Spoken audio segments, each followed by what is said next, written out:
BBC വാർത്തകൾ നിങ്ങൾക്കായി അവതരിപ്പിക്കുന്നത് Pulimoottil silks, Kottayam, Thodupuzha, Thrissur, Kollam. KG's Jewelry, കോട്ടയംകട, Thodupuzha, Kattappana, Adimali, Nedumkandam. Malabar Gold and Diamonds. Celebrate the beauty of life. Parayanchalil jewellers, Jyothi Bazaar, Thodupuzha. Phone 222401. Lunars, പാദங்களுக்குമുണ്ട് ആസൈകൾ. K Purushothaman and sons golden jewellery, telephone exchange junction, Thodupuzha. Chamakalaya, the favorite silks. Monarch Furniture near Hotel Lambadi, Rotary Junction, Todupuzha. Be different with desire. Desire. Kalirikal Bazaar near Private Bus Stand, Todupuzha. നൂതന യന്ത്ര സംവിധാനത്തോടെയുള്ള കണ്ണുപരിശോധന Mangalath opticals, Pulimoottil plaza, Pala road, Thodupuzha. ആധുനിക സംവിധാനങ്ങൾ സജ്ജമാക്കിയിട്ടുള്ള Neethi diagnostic centre ഇപ്പോൾ മൂവാറ്റുപുഴ റോഡിൽ, തൊടുപുഴ ഭീമ ജംഗ്ഷനിലും. Zenora Home Essential, Muvattupuzha road, Kochangadi, Madakkathanam, Thodupuzha. ബയോനിർമ്മ Newman college road, Thodupuzha. Phone 9447222792. Panamkad agencies and Panamkad furniture world near KSRTC bus station, Thodupuzha. City gold near private bus stand, Thodupuzha. KP Varkey and sons Kakkanad jewellers, Thodupuzha, Kattappana, Perumbavoor, Kothamangalam, Adimali. Royal, the complete family shopping near Private Bus Stand, Thodupuzha. ഓണത്തിന് മുൻപ് വിലക്കുറവിൽ വസ്ത്രങ്ങൾ സ്വന്തമാക്കുവാൻ ഒരു സുവർണാവസരം.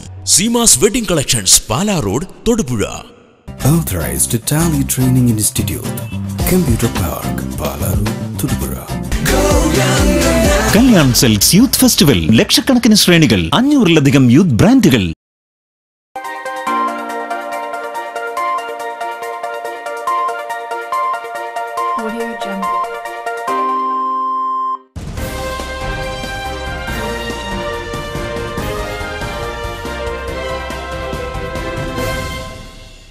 നമസ്കാരം, BBC ന്യൂസിലേക്ക് സ്വാഗതം. പ്രധാന വാർത്തകൾ. മൂലമറ്റത്ത് ഹോട്ടലുകളിൽ പരിശോധനയ്ക്കെത്തിയ ആരോഗ്യവകുപ്പ് ഉദ്യോഗസ്ഥരെ വീണ്ടും ജനപ്രതിനിധികൾ തടഞ്ഞു. ഓടയിലേക്ക് മാലിന്യം ഒഴുക്കിവിട്ടിരുന്ന പൈപ്പുകൾ ഉദ്യോഗസ്ഥർ സീൽ ചെയ്തു. ശരീരം തളർന്ന 3 വയസ്സുകാരിക്ക് കരുണാഭവന്റെ കരുണ. ചികിത്സിക്കാൻ പണമില്ലാതെ മാതാപിതാക്കൾ അഗതി മന്ദിരത്തിൽ ഏൽപ്പിച്ച കുട്ടിയെ രാജാക്കാട് കരുണാഭവൻ ഏറ്റെടുത്തു.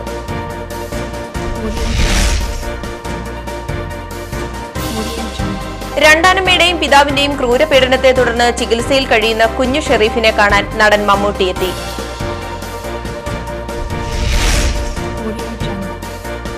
കാലവർഷം പടിവാതിൽക്കൽ എത്തിയതോടെ പൈനാപ്പിൾ കർഷകർ കൂടുതൽ ആശങ്കയിൽ. വേനൽ മഴ മൂലം പ്രതീക്ഷിച്ച വില ലഭിക്കാത്തതാണ് കർഷകർക്ക് തിരിച്ചടിയായത്.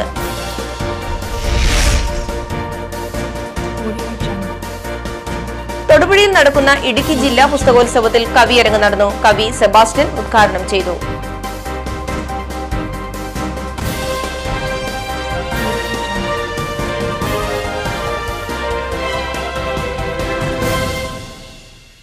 വാർത്തകൾ വിശദമായി. മൂലമറ്റത്ത് ഹോട്ടലുകളിൽ പരിശോധനയ്ക്കെത്തിയ ആരോഗ്യവകുപ്പ് ഉദ്യോഗസ്ഥരെ വീണ്ടും ജനപ്രതിനിധികൾ തടഞ്ഞു. പരിശോധനയിൽ വിവേചനം കാണിച്ചെന്നാരോപിച്ചാണ് ഉദ്യോഗസ്ഥരെ തടഞ്ഞത്. അതേസമയം അനധികൃതമായി ഓടയിലേക്ക് മാലിന്യം ഒഴുക്കിവിട്ടിരുന്ന പൈപ്പുകൾ ഉദ്യോഗസ്ഥർ സീൽ ചെയ്തു. ബുധനാഴ്ച രാവിലെ 10 മണിയോടെയാണ് ആരോഗ്യവകുപ്പ് ഉദ്യോഗസ്ഥർ പരിശോധനയ്ക്കായി മൂലമറ്റത്തെത്തിയത്. ഹോട്ടലുകളിൽ നിന്നും മലിനജലം പ്രത്യേക പൈപ്പുകളിലൂടെ ഓടയിലേക്ക് ഒഴുക്കുന്നുവെന്ന പരാതിയുടെ അടിസ്ഥാനത്തിലായിരുന്നു ആരോഗ്യവകുപ്പ് ഇൻസ്പെക്ടർ വർഗീസിന്റെ നേതൃത്വത്തിൽ പരിശോധന. ഓടയിലെ സ്ലാബ് ഇളക്കി മാറ്റി പരിശോധിച്ച ഉദ്യോഗസ്ഥർ ഹോട്ടലുകളിൽ നിന്നും മലിനജലം ഒഴുക്കിയിരുന്ന പൈപ്പുകൾ കണ്ടെത്തി സീൽ ചെയ്തു. എന്നാൽ ഏത് ഹോട്ടലാണ് ഓടയിലേക്ക് പൈപ്പിട്ടതെന്ന് കണ്ടുപിടിക്കാൻ ഉദ്യോഗസ്ഥർ തയ്യാറായില്ല. ലഭിച്ച പരാതിയിന്മേൽ മാത്രം നടപടിയെടുത്ത ഉദ്യോഗസ്ഥർ സമീപത്തെ മറ്റ് മാലിന്യ പ്രശ്നങ്ങളിൽ ഒന്നും ഇടപെട്ടില്ല. ആരോഗ്യവകുപ്പിന്റെ പരിശോധന പ്രഹസനമാണെന്ന് ആരോപിച്ച് പഞ്ചായത്ത് മെമ്പർ PA വേലുക്കൂട്ടൻ രംഗത്തെത്തി.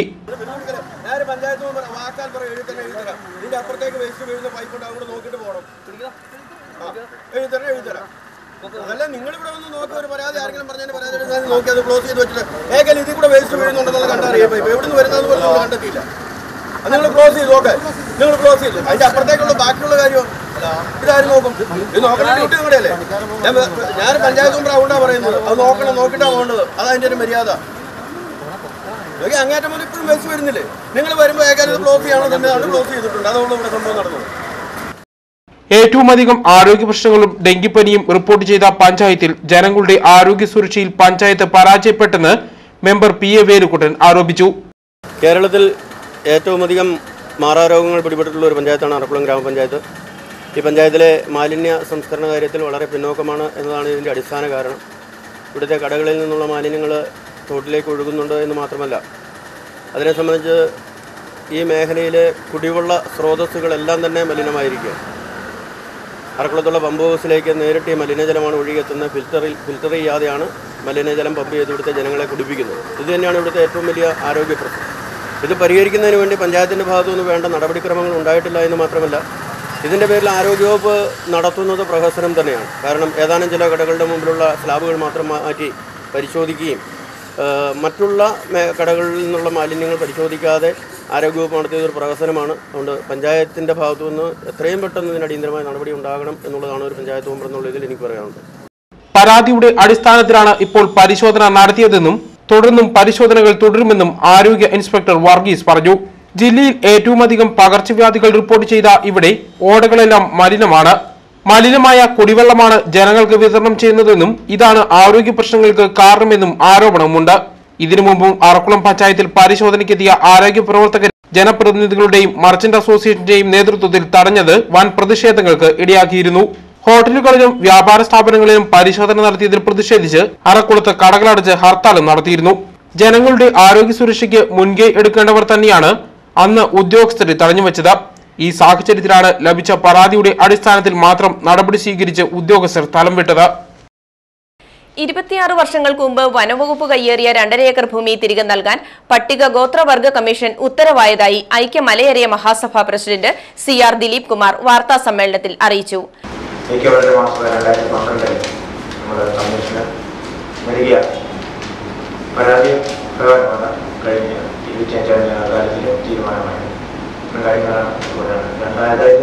രാമകൃഷ്ണന്റെ തലമുറകളെ ഉണ്ടായിരുന്ന ഭൂമിയാണ്. 1950 മുതൽ കൈവശം ഇരിക്കുന്ന ഭൂമി രാമകൃഷ്ണന്റെ പേർക്ക് 1970 ഇഷ്ടദാനത്തിൽ ലഭിച്ച ഭൂമിയാണ്. ഈ ഭൂമിയാണ് 1998 കുറച്ചായിട്ട് രണ്ടാഴ്ച കൈയേറിയെന്നുള്ളതാണ്.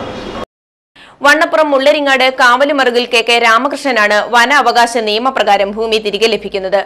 ഇടുക്കി കളക്ടറേറ്റ് കോൺഫറൻസ് ഹാളിൽ നടന്ന അദാലത്തിൽ commission chairman justice PN Vijayakumar ഭൂമി തിരികെ നൽകണമെന്ന് ഉത്തരവിടുകയായിരുന്നു. ഐക്യ മലയേറിയ മഹാസഭ സംസ്ഥാന കമ്മിറ്റി അംഗം CK Somasekharan, KK Ramakrishnan, VA Krishnankutty, PN Krishnan തുടങ്ങിയവരും വാർത്താ സമ്മേളനത്തിൽ പങ്കെടുത്തു. കരിമണ്ണൂർ ഗ്രാമപഞ്ചായത്ത് പ്രസിഡന്റിനെതിരെ കോൺഗ്രസ് അംഗങ്ങൾ ഉൾപ്പെടെ UDF നൽകിയ അവിശ്വാസ പ്രമേയം ബുധനാഴ്ച ചർച്ച ചെയ്യാനായില്ല. അവധിയിൽ പ്രവേശിച്ച ഗ്രാമപഞ്ചായത്ത് പ്രസിഡന്റ് ബീന ജോളി ഹൈക്കോടതിയെ സമീപിച്ച് ബുധനാഴ്ച കമ്മിറ്റിയിൽ ഹാജരാകുവാൻ ആരോഗ്യസ്ഥിതി അനുവദിക്കുന്നില്ലെന്ന് ചൂണ്ടിക്കാട്ടി ഹർജി നൽകിയതിനെ തുടർന്ന് അവിശ്വാസ പ്രമേയ ചർച്ച മാറ്റിവെക്കുവാൻ കോടതി നിർദ്ദേശിക്കുകയായിരുന്നു. കോൺഗ്രസ് മെമ്പർമാർ ഉൾപ്പെടെ UDF അംഗങ്ങൾക്ക് പ്രസിഡന്റ് കോടതി ഉത്തരവിലൂടെ തിരിച്ചടി നൽകുകയായിരുന്നു. കോൺഗ്രസ് മണ്ഡലം പ്രസിഡന്റ് സ്ഥാനം ഉൾപ്പെടെ നിരവധി സ്ഥാനങ്ങൾ വഹിച്ചിട്ടുള്ള ബീന ജോളി പാർട്ടിയെയും പാർട്ടി പ്രവർത്തകരെയും അപമാനിച്ചിരിക്കുകയാണെന്ന് കോൺഗ്രസ് മണ്ഡലം പ്രസിഡന്റ് സിബി കുഴിക്കാട്ട് പറഞ്ഞു. 14 അംഗ ഭരണസമിതിയിൽ 13 പേരുടെ പിന്തുണ നഷ്ടപ്പെട്ട പഞ്ചായത്ത് പ്രസിഡന്റ് വ്യാജ മെഡിക്കൽ സർട്ടിഫിക്കറ്റിന്റെ അടിസ്ഥാനത്തിൽ അധികാരത്തിൽ കടിച്ചു തൂങ്ങുന്നത് ശ്രമിക്കുന്നത് അപഹാസ്യമാണ്. ജനാധിപത്യം അടിസ്ഥാനത്തിലെയും പ്രാണവായുമായി നിൽക്കുന്ന കോൺഗ്രസ് നേതൃത്വം അവരെ പുറത്താക്കണം. പ്രസിഡന്റിന്റെ നടപടി ജനാധിപത്യത്തെ കശാപ്പ് ചെയ്തിരിക്കുകയാണെന്ന് സ്റ്റാൻഡിംഗ് കമ്മിറ്റി ചെയർമാനും കോൺഗ്രസ് നേതാവുമായ ജോളി അഗസ്റ്റിൻ പറഞ്ഞു. അവര് ജനാധിപത്യത്തെ കശാപ്പ് ചെയ്തു, അതാണ് ശരി. പഞ്ചായത്ത് സമിതിയുടെ ജനാധിപത്യ അവകാശങ്ങളെ ധ്വംസിച്ചുകൊണ്ട് അവർ താൽക്കാലികമായിട്ടുള്ള നേതൃത്വത്തിന് വേണ്ടി ഹൈക്കോടതിയെ സമീപിച്ചു. അത് കോൺഗ്രസ് പാർട്ടിക്ക് അംഗീകരിക്കാൻ പറ്റില്ല. ഇതിനെതിരെ എവിടം വരെ പോയി വന്നാലും കോൺഗ്രസ് പാർട്ടി മുമ്പോട്ട് പോവും, അവരെ പുറത്താക്കുക തന്നെ ചെയ്യും. പാർട്ടി നേതൃത്വവുമായി ആലോചിച്ച് തുടർ നടപടികൾ സ്വീകരിക്കുമെന്ന് Congress block president KP Varghese പറഞ്ഞു. പാർട്ടി നേതൃത്വത്തോട് പറഞ്ഞത് ലംഘിച്ചതിന്റെ പേരിലാണ് നടപടിയെടുക്കുന്നത്. കഴിഞ്ഞ മാസം 30-ാം തീയതി അവര് രാജിവെച്ചോളാണ് DC പ്രസിഡന്റ് എടുത്ത് ഉറപ്പ് കൊടുത്തതാണ്. അതിനുശേഷം അവര് പാർട്ടിയായിട്ട് ആലോചിക്കാതെ ലീവെടുത്ത് കേരള കോൺഗ്രസ് വൈസ് പ്രസിഡന്റ് കേരള കോൺഗ്രസിന് ചാർജ് കൈമാറി പോയത് പാർട്ടിക്ക് വളരെ സെയിമായി പോയി. പാർട്ടിയെ ചിഹ്നത്തിൽ മത്സരിച്ച് ജയിച്ച ഒരാള് പാർട്ടിയോട് ആലോചിക്കാതെ എടുത്ത നടപടിയിൽ പാർട്ടിക്കുള്ള ഉണ്ടായിട്ടുള്ള പഞ്ചായത്തിലുണ്ടായിട്ടുള്ള ബുദ്ധിമുട്ടുകൾ കണക്കിലെടുത്താണ് അവരെ പേര് നടപടി എടുത്തിരിക്കുന്നത്. പാർട്ടി നേതൃത്വമൊക്കെ അത് ആലോചിച്ചിട്ട് അടുത്ത നടപടി എന്താണെന്ന് വെച്ചാൽ അതിന് പോകും. ഇതേസമയം കരിമണ്ണൂരിലെ പ്രശ്നം പാർട്ടി നേതൃത്വം പരിഹരിക്കേണ്ടതാണെന്നും തന്നെ ഇതിലേക്ക് വലിച്ചിഴക്കേണ്ടതില്ലെന്നും മുൻ MP PT തോമസ് പറഞ്ഞു. പ്രസിഡന്റ് ബീന ജോളി പ്രതികരിക്കാൻ തയ്യാറായില്ല. എന്റെ പാർട്ടി എടുക്കേണ്ട തീരുമാനങ്ങളാണ്. പാർട്ടി എന്ത് തീരുമാനം എടുക്കും ആ കൂടെയാണ് നമ്മൾ. അല്ല, എനിക്ക് അതിനോടൊന്നും പ്രതികരിക്കാനേ ഇല്ല. ശരീരം തളർന്ന 3 വയസ്സുകാരിക്ക് കരുണാഭവന്റെ കരുണ. ചികിത്സിക്കാൻ പണമില്ലാതെ മാതാപിതാക്കൾ അഗതി മന്ദിരത്തിൽ ഏൽപ്പിച്ച നന്ദന എന്ന പെൺകുട്ടിയെയാണ് ശിശുക്ഷേമ സമിതിയുടെ ഇടപെടലിനെ തുടർന്ന് കൂടുതൽ മെച്ചപ്പെട്ട ചികിത്സ ലഭ്യമാക്കുന്നതിനായി കുട്ടിയെ രാജാക്കാട് കരുണാഭവൻ ഏറ്റെടുത്തത്. തൊടുപുഴ പൂമാല സ്വദേശികളായ ദമ്പതികളുടെ 3 വയസ്സുള്ള മകളെ 1.5 വർഷം മുമ്പാണ് മാതാപിതാക്കൾ എഴുമുട്ടത്തുള്ള പ്രൊവിൻഷ്യൽ ഹോമിൽ ഏൽപ്പിച്ചത്. 1 വയസ്സുവരെ നല്ല ആരോഗ്യവതിയായിരുന്ന നന്ദന പെട്ടെന്ന് ശരീരം തളർന്ന് കിടപ്പിലാവുകയായിരുന്നു. ചികിത്സിക്കാൻ പണമില്ലാതായതോടെ 1.5 വർഷം മുമ്പ് മാതാപിതാക്കൾ നന്ദനയെ എഴുമുട്ടത്തുള്ള പ്രൊവിൻഷ്യൽ ഹോമിൽ ഏൽപ്പിച്ചു. കുട്ടിയുടെ ഭാരിച്ച ചികിത്സാ ചെലവ് ഇവർക്കും താങ്ങാനാകുമായിരുന്നില്ല.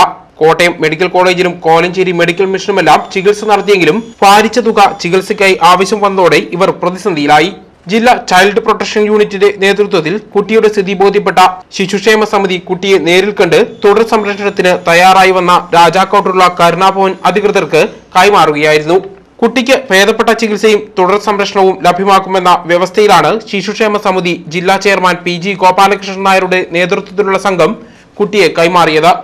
3 വയസ്സ് പ്രായമുള്ള കിടപ്പ് രോഗിയായ ഒരു കുട്ടിയാണ് നന്ദന. ഏഴുമുട്ടം, തൊടുപുഴയ്ക്കടുത്ത് ഏഴുമുട്ടം എന്ന് പറയുന്ന സ്ഥലത്ത് പ്രോവിഡൻസ് ചിൽഡ്രൻസ് ഹോമിൽ നിന്നും ചൈൽഡ് വെൽഫെയർ കമ്മിറ്റിയുടെ ശ്രദ്ധയിൽ വന്നൊരു കുട്ടിയാണിത്. ഈ കുട്ടിയെ ആ സ്ഥാപനത്തിൽ നിന്നും ബെറ്റർ ട്രീറ്റ്മെൻറ്റിന് വേണ്ടിയിട്ട് മറ്റേതെങ്കിലും ഒരു സ്ഥാപനത്തിലേക്ക് മാറ്റേണ്ടതുണ്ട് എന്നും തുടർ സംരക്ഷണവും തുടർ ചികിത്സയും അഡ്വാൻസ് ട്രീറ്റ്മെൻറ്റും ആവശ്യമുണ്ടെന്ന് ചൈൽഡ് വെൽഫെയർ കമ്മിറ്റിക്ക് ബോധ്യമായതിൻ്റെ അടിസ്ഥാനത്തിൽ നമ്മൾ ഇപ്പോൾ കുട്ടിയെ രാജാക്കാട് ഡിവൈൻ പ്രൊവിഡൻസ് ഫൗണ്ട്ലിംഗ് ഹോം എന്ന സ്ഥാപനത്തിലേക്ക്, കരുണാഭവൻ എന്നുകൂടി അതിന് പേരുണ്ട്, ആ സ്ഥാപനത്തിലേക്ക് നമ്മളിപ്പോൾ മാറ്റുകയാണ്. 5 വയസ്സിൽ താഴെയുള്ള കുട്ടികളെ പാർപ്പിക്കുന്നതിന് അംഗീകാരമുള്ള ജില്ലയിലെ 3 കേന്ദ്രങ്ങളിലൊന്നാണ് രാജാക്കാട്ടെ കരുണാഭവൻ. 80% ശരീരം തളർന്ന നന്ദനയുടെ തുടർ ചികിത്സയ്ക്കായി വെല്ലൂർ മെഡിക്കൽ കോളേജിലേക്ക് കൊണ്ടുപോകാനാണ് കരുണ അധികൃതരുടെ തീരുമാനം. സംരക്ഷണം ഏറ്റെടുത്തെങ്കിലും വൻതുക ആവശ്യമായി വരുന്ന ചികിത്സയ്ക്ക് എങ്ങനെ പണം കണ്ടെത്തുമെന്ന പ്രതിസന്ധി ഇനിയും നിലനിൽക്കുന്നു. ഇതിനായി സർക്കാരോ മറ്റ് സ്പോൺസർമാരോ മുന്നോട്ട് വരുമെന്ന പ്രതീക്ഷയിലാണ് ജില്ലാ ശിശുക്ഷേമ സമിതി അംഗങ്ങളും കരുണാഭവൻ അധികൃതരും. BBC news Thodupuzha.